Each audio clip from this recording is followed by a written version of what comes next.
Hello and welcome to today's class. So, last week we shifted our attention to building cryptography, and that is what we will continue with for the next few lectures. So, in particular we will start with hardness assumptions, and we will study the following number theoretic assumptions: factoring, RSA, discrete log, and computational and decision Diffie-Hellman. All of these are going to succumb to quantum attacks, as we will see later, but first we will study these assumptions and we will try to understand how to build cryptography from them. So, in particular what we will study is how to construct one-way functions, one-way permutations, trapdoor permutations. We will study a key exchange protocol and symmetric key encryption, and then we will subsequently build public key encryption. Alright. So, let us get started with assumptions. So, let us begin with the most famous assumption that was broken by quantum. So, this is the factoring assumption.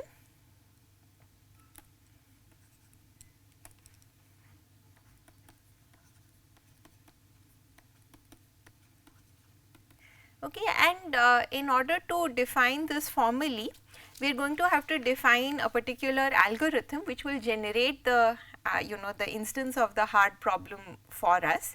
So, I am going to call this as the Gen modulus algorithm. Okay, so, let Gen modulus be a polytime algorithm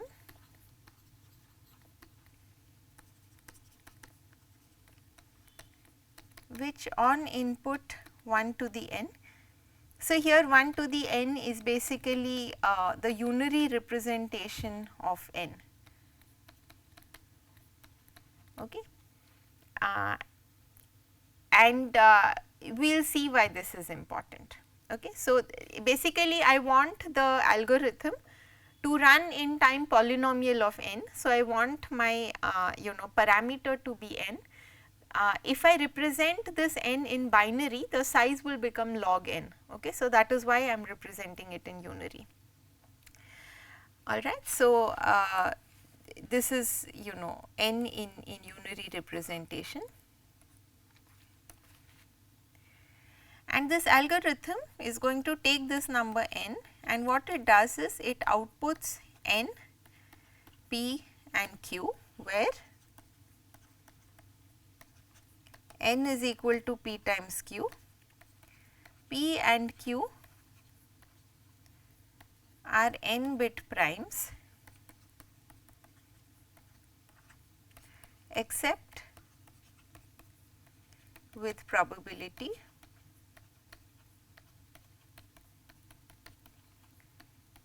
negligible in n.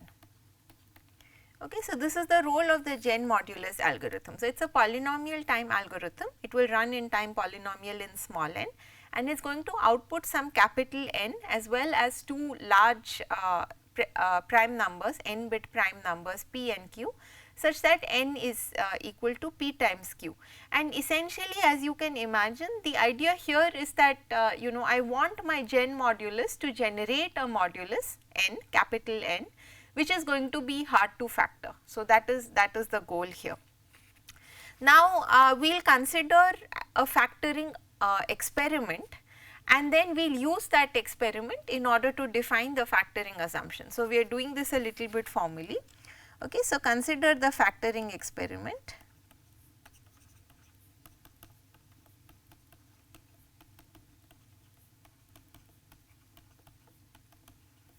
And I am going to parameterize this experiment with the adversary and the Gen modulus algorithm. Okay, so, let me just write that separately here. So, I am going to call this experiment as factor, okay, for some adversary A and for some Gen modulus algorithm. Okay, and what is this factor experiment going to do? So, it will run Gen modulus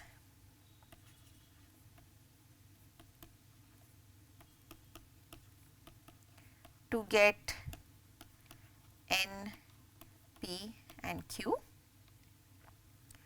Okay. Then A is given this modulus n, and it outputs you know, some factors p prime q prime, and we define the output of the experiment to be 1 if p prime and q prime that were output by the adversary are indeed a valid factorization of capital N. So, if capital N is p prime times q prime,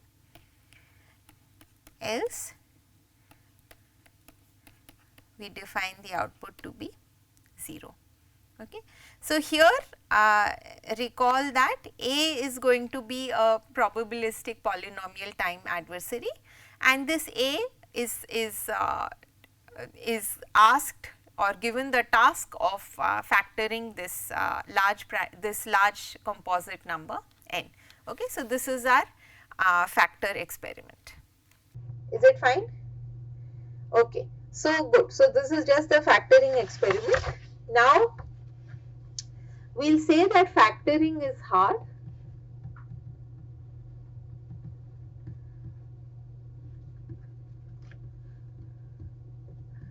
relative to some particular Gen modulus experiment if for all probabilistic polynomial time algorithms A, there exists a negligible function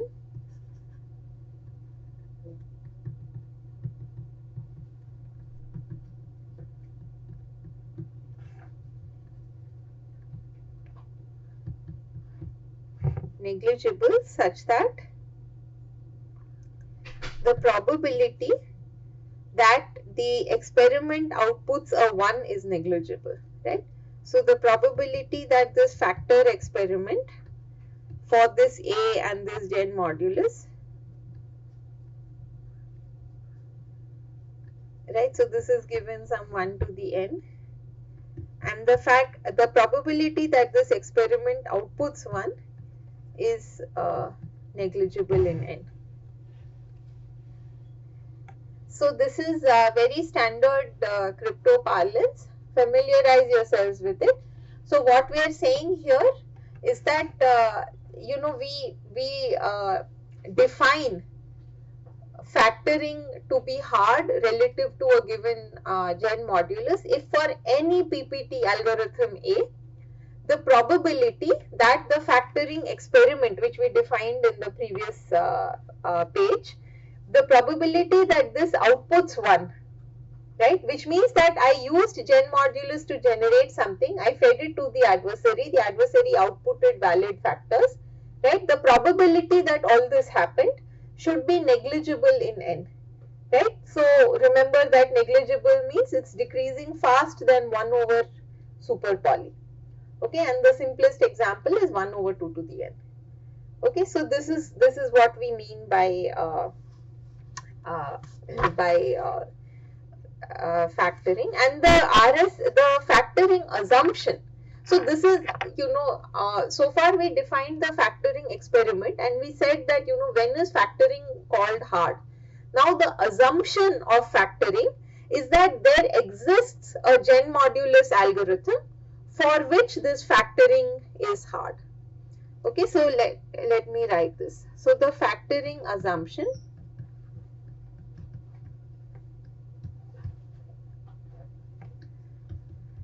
So, this notation is really important because, you know, as things become more complicated, it will be really crucial to use sort of the right notation and work it out rigorously. So, the factoring assumption is the assumption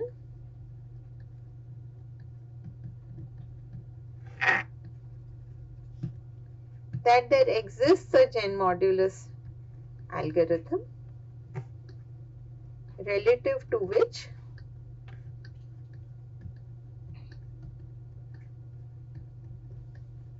factoring is hard.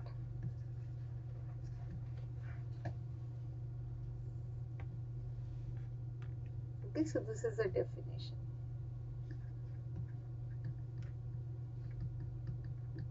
Okay, good. So let's move on to you know, more assumptions. So the second assumption that I want to show you is the RSA assumption.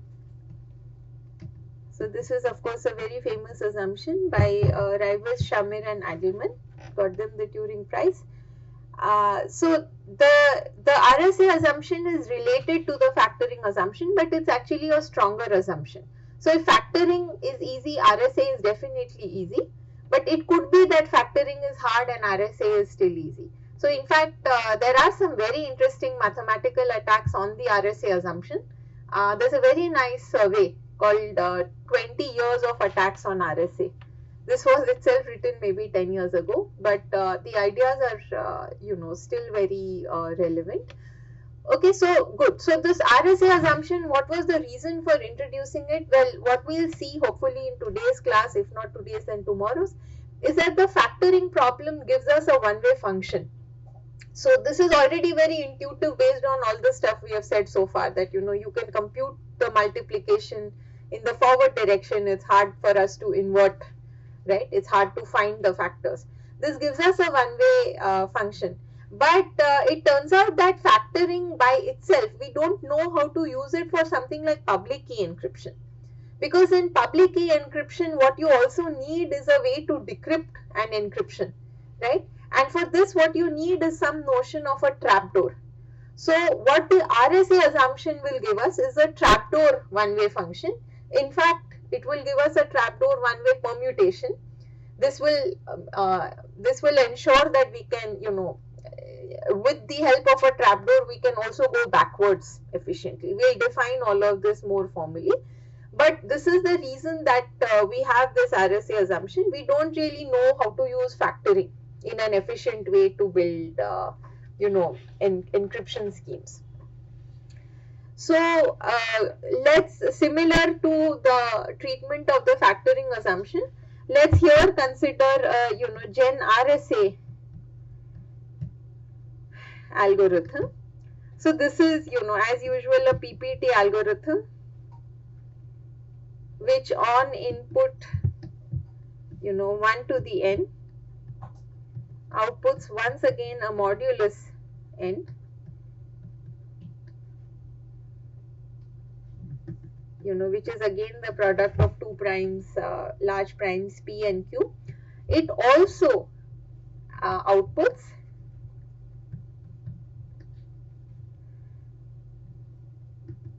two integers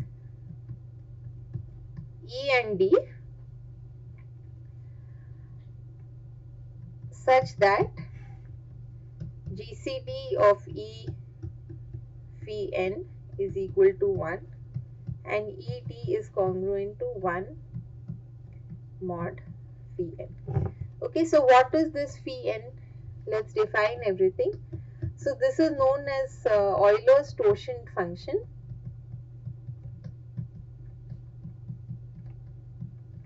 Okay, this is the number of prime, it is the number of numbers, in fact, less than n,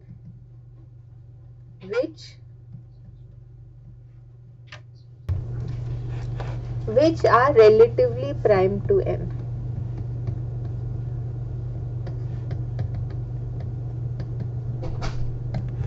So unfortunately in this class we will not have a lot of time to go into number theory. I encourage you to read more about this offline.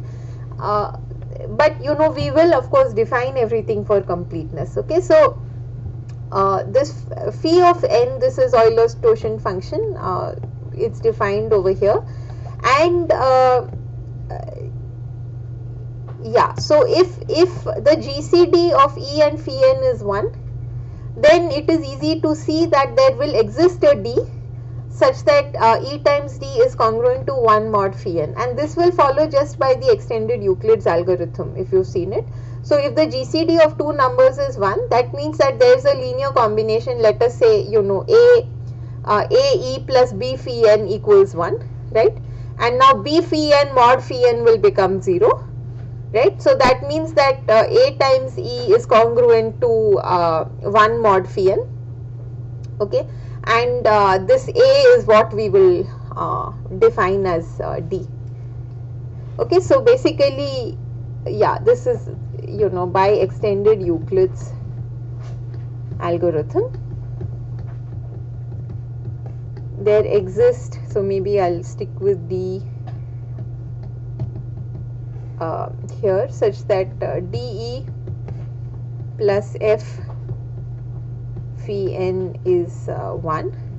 Okay, so therefore, you know, taking mod phi n on both sides,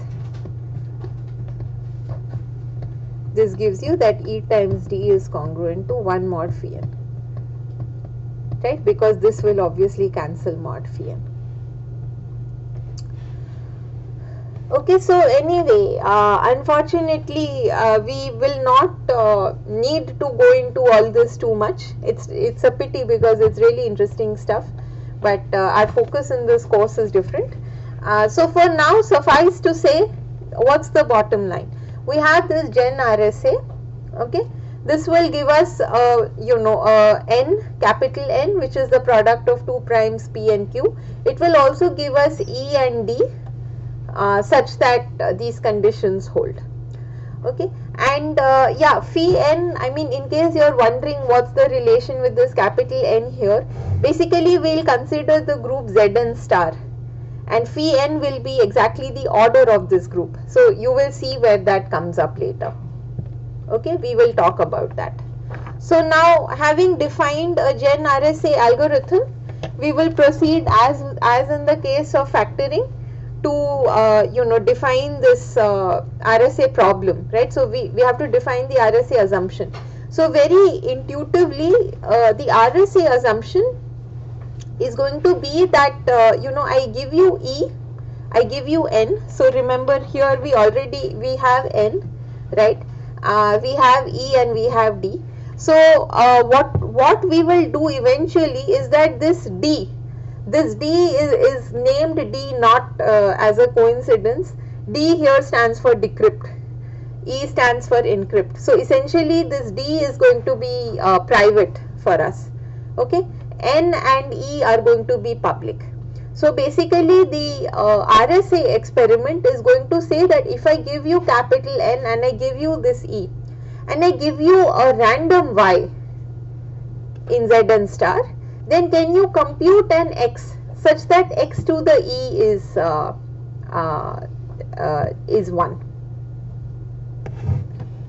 is Y, sorry, since I gave you a Y, right? So compute X to the E which is equal to Y. Okay, this is going to be the question. Let me write it, so then it will be very clear. Okay, so what is the RSA experiment? So once again, you know, this will be with respect to some adversary A and with respect to, you know, some algorithm Gen RSA, right? So here once again I am going to run Gen RSA 1 to the N to get N, E and D.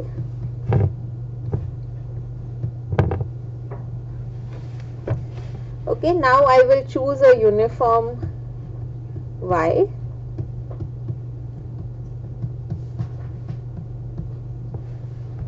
Z capital N. So not good to be sloppy about case here because they mean two different things.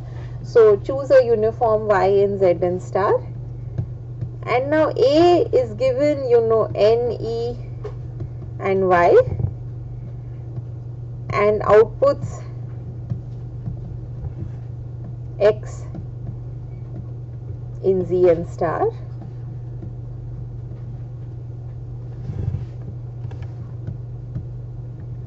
Okay, and the output of the experiment is 1 if X to the E is congruent to Y mod N.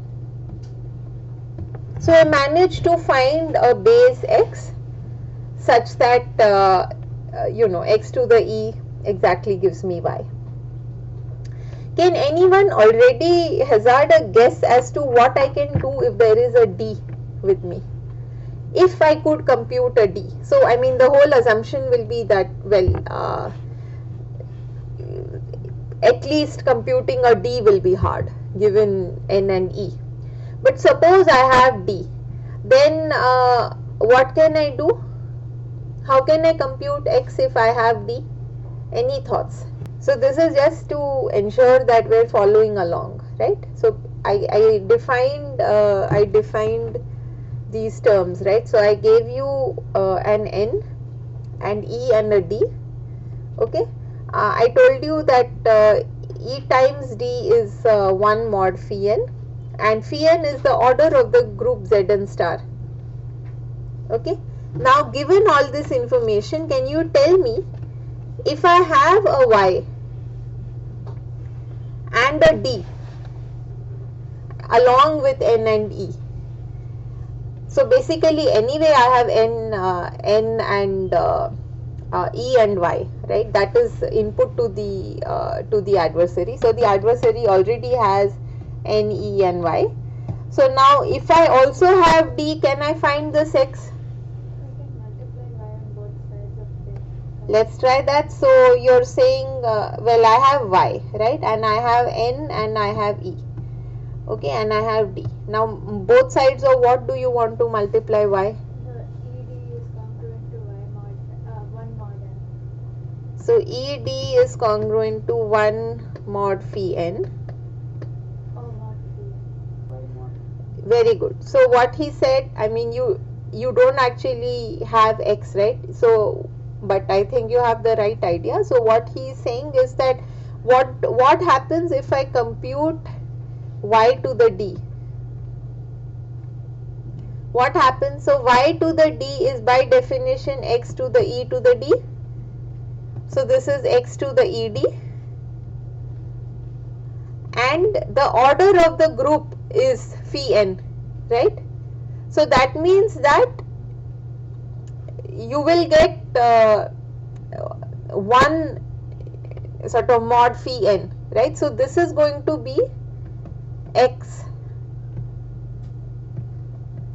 mod n, because the order of the group is phi n and E times D is 1 mod phi n, right? So therefore I will recover X. So this will be my trapdoor.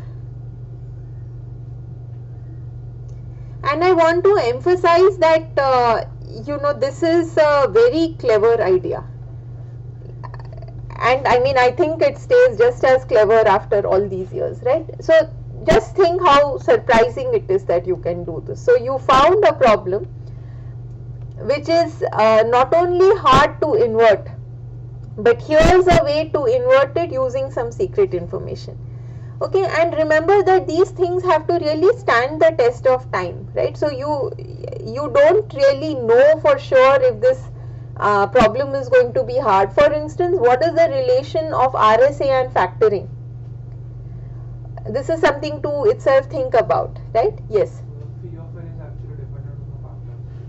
Phi of n, good. So one possible answer is that phi of n depends on the factors. Yes. So phi of n actually is going to be p minus 1, q minus 1. So if I have the factors, if I have p and q, I can compute phi of n. If I have phi of n, I can compute d using extended Euclid's algorithm, the way that I already showed you in the previous page. So what did I show? I showed that if factoring is easy, RSA is definitely easy. Yeah, if I can solve the factoring problem, I can split n into pq. I can use p times q, I can use pq to compute p minus 1, q minus 1, which is phi of n. Having computed phi of n, given E, I can compute D such that ED is 1 mod phi n, and given D, I can always invert this function. So let me first just finish writing this. Okay, so the RSA problem is hard relative to this Gen RSA, if for any PPT algorithm A, right, the probability that this experiment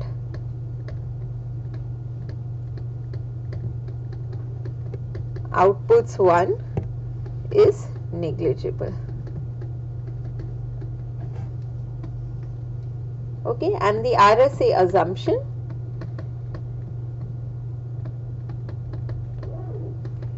is that there exists a gen RSA. That means there should be a way to generate these RSA objects, the N and the E in this case. In fact, so what does gen RSA give? Not only N and E but also D. So there should be a way for me to generate this so that the problem is hard. Okay, there exists a gen RSA such that or relative to which the RSA problem is hard.